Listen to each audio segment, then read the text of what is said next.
Yung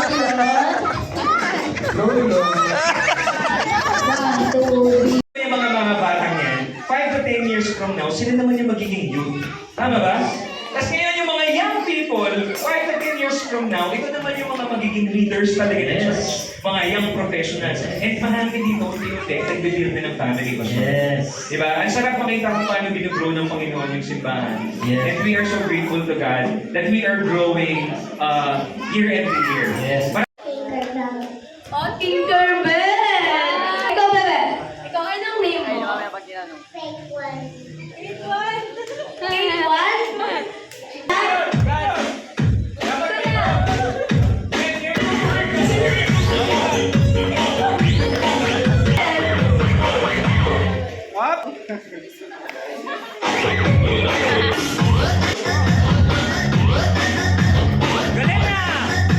Ba't parang pati ako nagpapatigil? Tayo, piso ka. Let's go.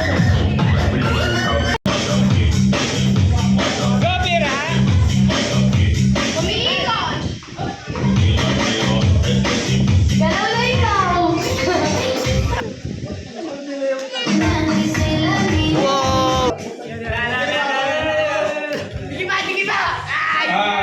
Ikot, balik na yung kids. Timothy, ikaw, Matthew. Matthew, come on.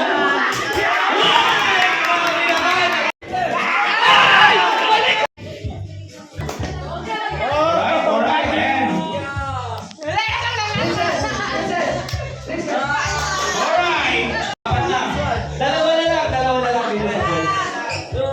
Nice, grabe. Ingat, ingat! Parehas magaling, parehas competitor.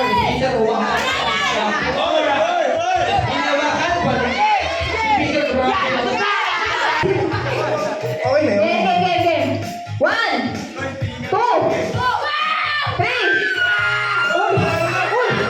Talo ka na! Ang sinisilip-silip nyo dyan.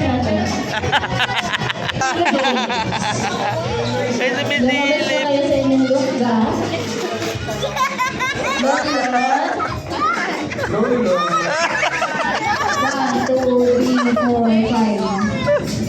Oh, baka matawag si Wendy dyan. Gusto mo yun? Dito tayo sa showmanships.